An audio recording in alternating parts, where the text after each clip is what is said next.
तो स्वागत करते हैं आपका हमारे चैनल पर जिसका नाम है मिस्टर सर क्लासेस। और यहाँ हम पढ़ने वाले हैं आज क्लास 10th के चैप्टर 1 रियल नंबर के कुछ बहुत ही इंपॉर्टेंट वर्ड प्रॉब्लम्स।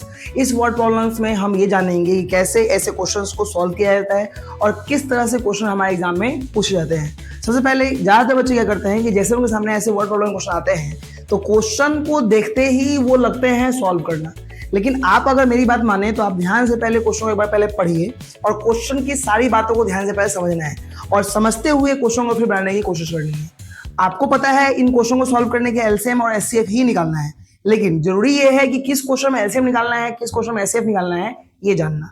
तो आपको आज हम जितने भी क्वेश्चंस करने वाले हैं इन सारे क्वेश्चंस की हेल्प से ये जरूर सिखा देंगे कि आपके सामने कभी भी अगर वर्ड प्रॉब्लम क्वेश्चन इस तरह से आते हैं और अगर उसमें आपको एलसीएम एचसीएफ निकालना है तो कब कौन सा किसका यूज करना है। आप अगर इस क्वेश्चन को इन सारी चीजों को अगर ध्यान से जानना चाहते हैं तो बिल्कुल हमारे इस वीडियो के साथ जुड़े रहिए। आप अगर इस चैनल पर नए आए हैं तो इस चैनल को सब्सक्राइब कर दीजिएगा, इस वीडियो को लाइक कर दीजिए और अपने दोस्तों के पास इस वीडियो को शेयर कर दीजिए। चलते हैं और ध्यान से पहले क्वेश्चन को समझते हैं।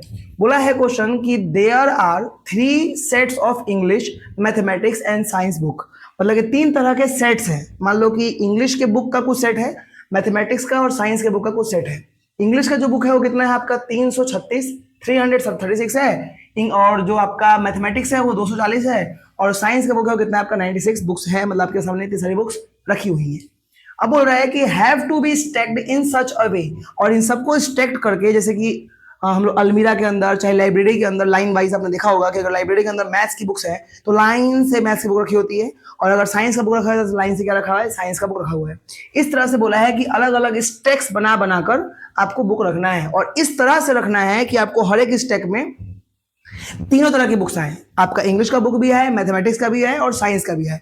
और बस ये चीज ध्यान रखना है कि जितने भी बुक्स आप रखेंगे वो बुक्स सेम होनी चाहिए। मतलब कि आपने अगर पहले स्टैक में अगर मान लो 10 बुक रखा है आपने अगर इंग्लिश का, तो सारे स्टैक्स में जो बुक्स ऑफ इंग्लिश होंगे वो कितने होने चाहिए, 10 ही होने चाहिए। और अगर आपने मैथमेटिक्स में अगर रख दिया है मान लो कि 5 गो, तो आपके सारे में कितने होने चाहिए, 5 ही होने चाहिए। इस तरह से बोला है कि हर एक स्टैक्स में सारे बुक क्या होने चाहिए, सेम होने चाहिए। और इस तरह से रखना है कि सबका हाइट भी क्या रहे, सेम रहे। और आपको पता है कि अगर सारे बुक्स अगर एक ही हाइट वाइज रखे होंगे, सब कुछ एक ही ग्रुप में रहेगा, एक ही नंबर में रहेगा, तो हाइट तो क्या रहेगा, सेम रहने वाला है। तो आपको बोला है लास्ट में हाउ मेनी स्टैक्स होंगे आपको निकालने हैं। सबसे पहले ध्यान सुनो, आपके सामने क्या है, मैथमेटिक्स, साइंस और इंग्लिश, 3 तरह की बुक्स मान लो बहुत सारी रखी हुई हैं, और इसको अरेंज कर करके क्या करना है, सेट बनाना है। तो सिंपल बात ये जानना है कि आपके पास जो बुक्स हैं, ध्यान समझना, अगर देखा जाए तो जो हमारा इंग्लिश का बुक है पहला नंबर वो कितना है हमारा 336 है। जो हमारा मैथ्स का बुक है वो कितना है हमारा, वो है हमारा 240, और जो हमारा साइंस का बुक है वो हमारा कितना है 96।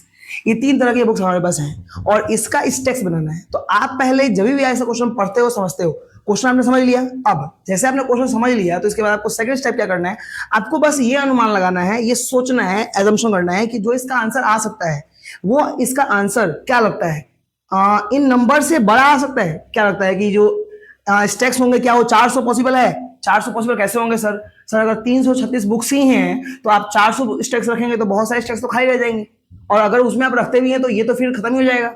इस तरह से रखेंगे तो फिर सब में बराबर तो आएगा नहीं। तो क्या अगर हम स्टैक्स 336 रखें तो हो जाएगा सर, ये तो प्रॉब्लम हो जाएगी, क्योंकि 336 आप अगर स्टैक्स रखेंगे तो सबके अंदर एक एक इंग्लिश का बुक तो रखा जाएगा, लेकिन ये कम पड़ जाएगा और ये कम पड़ जाएगा। समझ लो आप क्या बोलने की कोशिश कर रहे हैं। अगर मान लो कि मैथ्स का बुक रखने की बारी की जाएगी, अगर मान लो 240 मैंने स्टैक्स बना दी तो मैथ्स का 240 स्टैक्स तो रखा गया, बुक रखा गया एक सब में, लेकिन देखा जाए तो ये कम पड़ गया, ये कम पड़ गया और ज्यादा ही हो गया। तो ऐसा सोचो कि इसका आंसर जो है, स्टैक्स जो होंगे, नंबर ऑफ स्टैक्स, वो कम होंगे इन सारे नंबर से कि ज्यादा होंगे, ये दिमाग लगाना है। तो हमारा स्टैक्स आपको पता है कि कम ही होने वाला है, क्योंकि हम लोग उसमें ही उसको रखना है, अरेंज करना है। तो इतना पता चल गया कि आपका जो आंसर होगा वो क्या होगा, कम होगा, लेस होगा। और आपके दिमाग में कभी अगर ऐसा आंसर आता है कि इसका आंसर कम होगा, इसका आंसर इन नंबर से छोटा होगा, तो आपको आराम से क्या करना है, HCF निकालना है। क्योंकि आपको पता होगा कि जो HCF है वो नंबर से बड़ा नहीं होता है, नंबर के इक्वल या नंबर से छोटा होता है। हम फिर बता रहे हैं क्या हमने किया, हमने पहले क्वेश्चन को ध्यान से पढ़ा। क्वेश्चन ये बोल रहा है कि 3 तरह की बुक्स थी, इंग्लिश, मैथ्स और साइंस। इंग्लिश की बुक 336, मैथ्स की 240 और साइंस की 96 बुक्स थी, और इसको अलग अलग स्टैक्स बना क्या करना है, रखना है, अरेंज करके रखना है। इस तरह से रखना है कि अगर आपने इंग्लिश का बुक जितना रखा है एक स्टैक के अंदर सारे स्टैक्स में सेम रहे, मैथ्स का सेम रहे, साइंस का सब में क्या रहे, सेम रहे। तो हमने क्या किया, हमने ऐसा एजम्पशन किया कि क्या आंसर 336 हो सकता है? तो ऐसा आंसर आया नहीं, क्योंकि आप अगर 336 रखेंगे सब में एक एक बुक्स तो आ जाएंगी हमारी इंग्लिश वाली, लेकिन मैथ्स और साइंस वाली सब में एक एक बुक नहीं आ पाई। वैसे ही ये और वैसे ही ये दोनों पॉसिबल नहीं है। तो हमें इतना पता चला कि आंसर जो होगा वो क्या होगा, हमारा कम होगा, इन सारे नंबर से छोटा होगा, नंबर ऑफ फिशर्स क्या होंगे, छोटे होंगे। तो हमने क्या किया, इसका निकालना है HCF।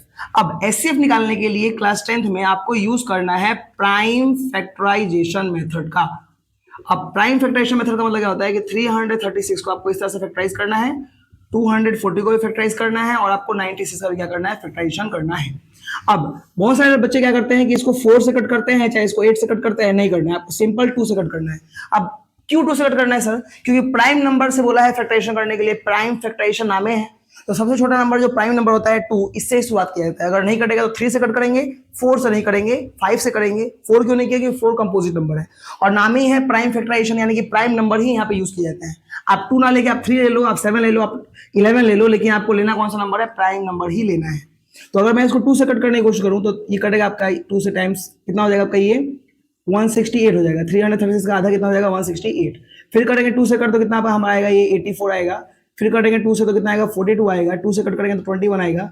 अभी 2 से कटेगा नहीं, कटेगा 3 से, तो कटेगा 7 टाइम्स में, और 7 से कटेगा 1 से। तो अब देख पा रहे हैं कि इसका हमने प्राइम फैक्टराइजेशन कर दिया। वैसे इसका करेंगे 2 से तो हमारा आएगा 120, 2 से करेंगे तो 60, 2 से कट करेंगे कितना आएगा 30, 2 से करेंगे कितना आएगा 15, और ऐसे करते करते हमारा 3 से कितना आएगा 5, और 5 से करेंगे तो कितना आएगा 1। 96 से कट करते हैं तो कितना आएगा हमारा, ये 48 आएगा। 2 से कट करेंगे तो आपका 24 आएगा। 2 से कट करेंगे 12, 2 से करेंगे 6, और इस तरह से हम करते करते चलेंगे तो हमारा फाइनली क्या हो जाएगा, सबका हमने प्राइम फैक्टराइजेशन कर दिया। अब क्या करना है, आपको दिमाग लगाना कि जो आपका 336 था, इसको हम लोग ऐसे 1 2 3 4 मतलब कि 2 के पावर 4 और 3 के पावर 1 और 7 के पावर 1 के टर्म्स में लिख सकते हैं ऐसे। वैसे जो आपका 240 है, इसको हम लोग 1 2 3 4 मतलब कि 2 के पावर 4, 3 के पावर 1 और 5 के पावर 1 के टर्म्स में इस तरह से लिख देंगे मल्टीप्लाई में। और जो हमारा 96 है, इसको भी क्या करेंगे इसी तरह से 1 2 3 4 5 मतलब 2 के पावर 5 और आराम से क्या करेंगे 3 के पावर 1 के टर्म्स में इसको तोड़ देंगे। जैसे आपने इतना स्टेप किया तो HCF निकालने के लिए इतना याद रख लो, माइंड में फिट कर लो कि आपको लोएस्ट पावर देखना होता है। कौन सा पावर? Lowest power. तो देखा जाए तो जो हमारा नंबर चल रहा है 2, इसमें भी है, सब में 2 है, तो 2 का इसमें पावर 4 है, 2 का पावर इसमें कितना है 4 है, 2 का पावर कितना है 5 है। तो लोएस्ट पावर 2 का पावर कितना हुआ, 4 हुआ, 5 नहीं 4 हुआ। 3 देखो, 3 यहाँ भी है, यहाँ भी है, यहाँ भी है, तो 3 का लोएस्ट पावर तीनों में तो 1 ही हुआ, तो क्या ले लेंगे हम लोग 3 के पावर 1 ले लेंगे। अब देखा जाए तो 7 जो है, 7 इसमें पावर 1 में है, 7 इसमें नहीं है, 0 है, 7 इसमें नहीं है, 0 है, तो लोएस्ट पावर 7 के पावर क्या हो गया, 0 हो गया। मतलब कि हमने इसमें 7 के पावर क्या लेना है, 0 ले लेना है। ऐसे ही 5 दिखाई दे रहा है, तो 5 के पावर इसमें 1 है, इसमें लेकिन 0 है, और इसमें लेकिन क्या है 0 है, तो हम लोग क्या करेंगे 5 के पावर 0 ही ले लेंगे। तो अब देख सकते हैं कि हमारा 2 के पावर जो 4 होता है वो होता है 2 इंटू 2 इंटू 2 इंटू 2, 4 बार करेंगे मल्टीप्लाई, तो हमारा आएगा 48, सॉरी 48 नहीं आएगा, कितना आपका ये आएगा 16 और इंटू 3, और इन सब की वैल्यू कितनी हो जाएगी 1 इंटू 1। किसी के पावर 0 की वैल्यू कितनी होती है 1 होती है। तो देख पा रहे हैं कि 16 3 जा कितना आ गया हमारा 48 आ गया, यानी कि हमारे जो नंबर ऑफ स्टैक्स बनेंगे कितने बनेंगे 48 स्टैक्स बनेंगे। तो आशा करते हैं कि आपको इस क्वेश्चन का आंसर समझ में आया होगा, क्योंकि इसमें बोला था आपको कि कितने स्टैक्स हमारे पॉसिबल हैं। तो हमारे नंबर ऑफ स्टैक्स पॉसिबल कितने हैं हमारे 48। आशा करते हैं कि इस क्वेश्चन में आपको समझ में आया होगा कि ऐसे क्वेश्चन को सॉल्व कैसे करते हैं। हमारा बात माने तो आपके सामने जब भी कोई नया क्वेश्चन आता है तो क्वेश्चन को पहले ध्यान से आप पढ़िए, और पढ़ के पहले ये सोचने की कोशिश कीजिए कि आंसर जो आएगा वो बड़ा आ सकता है कि आंसर क्या आएगा छोटा आ सकता है। अगर आपको लगता है कि आंसर छोटा आएगा, आपको एलसीएम नहीं निकालना है, आपको एचसीएफ निकालना है by the help of prime factorization, और इस तरह से करके निकाल देना है। और आपको अगर लगता है कि आंसर क्या आएगा इसका बड़ा आएगा, तो आपको क्या करना है फाइनली एलसीएम निकाल देना है। चलते हैं अगले क्वेश्चन की तरफ और सीखते हैं कि कैसे इस क्वेश्चन को उस मेथड में भी अप्लाई कर सकते हैं। चलते हैं आगे। तो अगला क्वेश्चन बोल रहा है कि an electronic device makes a beep after 60 seconds. मतलब कि एक ऐसा इलेक्ट्रॉनिक डिवाइस है जो कि बज रहा है, मान लो कि रिंग कर रहा है, चाहे अलार्म वाला एक डिवाइस है जो कि 60 सेकंड पे एक बार क्या कर रहा है बीप कर रहा है, एक आवाज कर रहा है। And another device makes a beep after 62 second. मतलब कि एक डिवाइस कर रहा है आपका आवाज 60 सेकंड में और एक कर रहा है 62 सेकंड में। And they beep together at 10 AM, मतलब सुबह के 10 बजे दोनों साथ में क्या हुए एक साथ बजे। तो आपको बताना है कि at what time they beep together at the earliest, मतलब कि इसके बाद दोबारा एक साथ कब बजेंगे। मेरी बात ध्यान सुनो कि मान लो कि आपके घड़ी में अभी बज रहा है 10 AM अभी हो रहा है, और इस टाइम पे जो एक घड़ी है आपका, एक जो डिवाइस है वो बीप कर रहा है 60 सेकेंड्स में एक बार, और जो आपका सेकेंड नंबर डिवाइस है वो आपका बीप कर रहा है 62 सेकंड में एक बार। मतलब मान लो कि एक बार अगर अभी बजा तो फिर 60 सेकंड के बाद फिर एक बजेगा, फिर 60 सेकंड के बाद फिर एक बजेगा, इस तरह से एक बज रहा है। और एक अगर 62 सेकंड में बज रहा है तो फिर अगेन फिर 62 में बजेगा, फिर 62 में बजेगा, फिर 62 में बजेगा, और इस तरह से वो बज रहा है। दो तरह के डिवाइसेस को दोनों को एक साथ 10 बजे बजाकर रख दिया गया। तो ऑब्वियस बात है कि अब इसके बाद जो पहला डिवाइस है वो हमारा 60 सेकंड के बाद बजेगा, और वो वाला 2 सेकंड उसके बाद, यानी कि 62 सेकंड के बाद वो बजेगा। दोनों साथ में तो बजे नहीं, एक बजा 60, एक बजा 62। इस तरह से अगली बार फिर वो बजेगा, फिर वो बजेगा, फिर वो बजेगा, फिर वो बजेगा। तो आपको बताना है कि ये दोनों एक साथ दोबारा कब बजेंगे।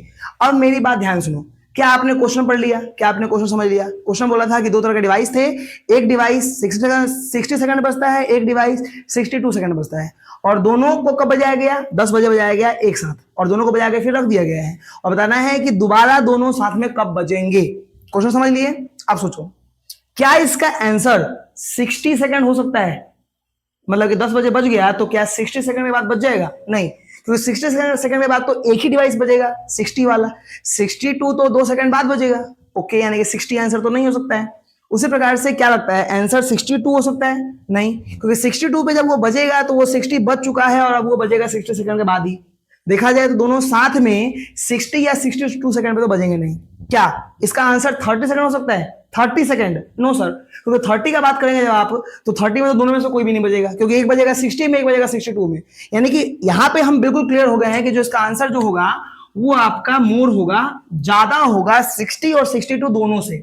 और आपको मैंने बताया था कि जब आपको लगे कि इसका आंसर बड़ा आ सकता है तो आपको क्या करना है, LCM निकाल देना है। अब मैं एक बार इसका आंसर करके दिखा रहा हूं आपको कि किस तरह से करते हैं। तो हम क्या करने वाले हैं कि प्राइम फैक्टराइजेशन का हम लोग क्या करने वाले हैं, यूज करने वाले हैं। तो 60 को प्राइम फैक्टर में तोड़ेंगे और 62 को भी क्या करेंगे, प्राइम फैक्टर में तोड़ के हम लोग एलसीएम निकालने की कोशिश करेंगे। तो 2 से कट करेंगे तो कितना आएगा, 30 आएगा। 2 से करेंगे तो कितना आएगा, 15 आएगा। 3 से करेंगे तो 5, और 5 से करेंगे तो कितना आएगा, 1। वैसे अगर 2 से कट करते हैं इसको 31, और 31 से करेंगे तो कितना आएगा हमारा, ये 1 आ जाएगा। तो हम बोल सकते हैं कि 60 का जो होगा हमारा मतलब कि मल्टीपल वो होगा 2 के पावर 2, 3 के पावर 1 और हमारा 5 के पावर 1। और जो हमारा 62 होगा इसका हो जाएगा 2 के पावर 1 और 31 के पावर 1। इस तरह से हमने कर दिया। आपको सिखाया था मैंने कि जब कभी आपको निकालना है एलसीएम तो आपको इस बार याद रखना है कि आपको लेना है हाईएस्ट पावर। कौन सा पावर? Highest power. एचसीएफ निकालने के लिए लोएस्ट पावर और एलसीएम निकालने के लिए हाईएस्ट पावर। तो 2 का पावर इसमें 2 है, 2 का पावर इसमें 1 है। हाईएस्ट हमारा हुआ 2 के पावर 2, 2 के पावर 2 ले लिए, ठीक है भाई। 3 के पावर यहाँ 1 है और यहाँ पे 3 के पावर 0 है, 3 तो है नहीं तो 31 है। तो 3 के पावर 1 और यहाँ पे 3 के पावर 0। हाईएस्ट कौन हुआ? वो हुआ हमारा 3 के पावर 1। वैसे देखो 5 के पावर 1 है, यहाँ 5 के पावर क्या है, 0 है। तो हाईएस्ट कितना हुआ हमारा, सॉरी 5 के पावर कितना हुआ हमारा, हाईएस्ट 1 हो गया। और 31 के पावर 1 है, यहाँ पे 31 के पावर क्या है, 0 है। तो हाईएस्ट कितना हो गया हमारा, 31 के पावर 1 हो गया। अब सिंपल सबको गुना कर लेना है। आप देख पा रहे हैं यहाँ पे कि 2 2 जब करेंगे तो 4 हो जाएगा। 4 इंटू 3 इंटू 5 इंटू 31। तो सबको मल्टीप्लाई करेंगे तो हमारा कितना आएगा, ये 5 और 4 जा 20 और 3 जा 60 और इंटू 31 सिंपल कर देना है। 0 से गुना करेंगे तो 6 और ये हमारा कितना आएगा 18। मतलब कि 18 60 सेकंड्स के बाद ये दोबारा क्या कर देगा, एक साथ बजेगा। अब 80 60 सेकंड थोड़ा सा ज्यादा बड़ा नंबर लग रहा है तो एक काम कर ले रहे हैं। इस 80 60 सेकंड को अगर हम लोग 80 60 जो सेकंड आया था इसको अगर मैं डिवाइड कर दूं 60 से, आपको पता है कि ये मिनट में कन्वर्ट हो जाएगा क्योंकि 1 मिनट में 60 सेकंड होते हैं और सेकंड को मिनट में चेंज करने के लिए डिवाइड बाई 60 किया जाता है। तो ये 60 से कट जाएगा सीधे सीधे कितने बार में, 31 टाइम्स में। 0 0 गया, 6 3 जा 18 और 6 1 जा 6। माने 31 मिनट के बाद दोनों बेल्स, दोनों डिवाइसेस एक साथ बजेंगे। मतलब कि अगर अभी बजा था 10 बजे तो यानी कि 10:31 AM पर ये दोनों घड़ियां एक साथ क्या हो जाएंगी, बजेंगी। आशा करते हैं कि आपको ये समझ में आया होगा कि कैसे इस क्वेश्चन को हम सॉल्व करते हैं और आपके सामने जब कोई भी ऐसा क्वेश्चन आता है तो कैसे एलसीएम और एचसीएम फाइंड किया जाता है। चलते हैं अगले क्वेश्चन की तरफ। आपके सामने जब कोई भी नया क्वेश्चन आता है तो वीडियो को एक बार पॉज कीजिए, उस क्वेश्चन को एक बार खुद ट्राई कीजिए and then you have to check the answer if your answer is wrong और राइट। चलते हैं आगे। तो ये क्वेश्चन थोड़ा सा इंपॉर्टेंट माना जाता है क्योंकि ये क्वेश्चन जो है आपके एग्जाम में 2 बार रिपीट किया है। ये क्वेश्चन आपके 2012 के एग्जाम में और एक बार आपका 2017 के एग्जाम में क्वेश्चन आपका पूछा गया है। ये क्वेश्चन आया हुआ क्वेश्चन है, इसलिए बिल्कुल ध्यान से समझना है। क्वेश्चन बोला है कि 6 bells commence together and toll at the interval of 2 4 6 8 10 12 minutes। मतलब कि इस बार मान लो कि 6 मतलब कि हमारी क्या है, डिवाइसेस हैं। मान लो डिवाइस नंबर हमारा ये है first, device number second, device number third, fourth, fifth और सिक्स्थ। अब मान लेते हैं कि जो ये डिवाइस है ये 2 मिनट पर मिनट बोला है, 2 मिनट पर एक बार बज रहा है, ये बज रहा है आपका 4 मिनट पर एक बार, ये बज रहा है 6 मिनट पर एक बार, ये बज रहा है 8 मिनट, ये बज रहा है 10 मिनट, और ये बज रहा है आपका 12 मिनट पर एक बार। मतलब कि एक बार अगर देखा जाए तो एक बज रहा है 2 मिनट पर, एक बज रहा है 4 मिनट पर, एक बज रहा है 6, 8, 10, 12, और इस तरह से हमारे अलग अलग टाइम इंटरवल से ये क्या हो रहे हैं, बज रहे हैं 6 बेल्स। और आपको बोला है कि बताना है आपको कि 30 आवर्स में ये जो 6 बेल्स हैं ये कितने बार साथ में बजेंगे, पूरे 30 आवर्स में ये कितने बार एक साथ बजेंगे। आपको क्वेश्चन समझ में आ गया? क्वेश्चन समझ में आ गया हो तो ध्यान समझना, मेरा लॉजिक क्या लगता है, आंसर इसका छोटा हो सकता है क्या? आंसर 2 मिनट हो सकता है? नहीं, क्योंकि 2 मिनट पे तो सिर्फ एक ही बजेगा, इसे तो बजा नहीं।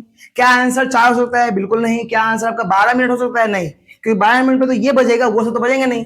क्या आंसर इसका आपको लगता है कि 1 मिनट हो सकता है? नहीं, क्योंकि 1 मिनट में तो फिर कोई नहीं बजेगा।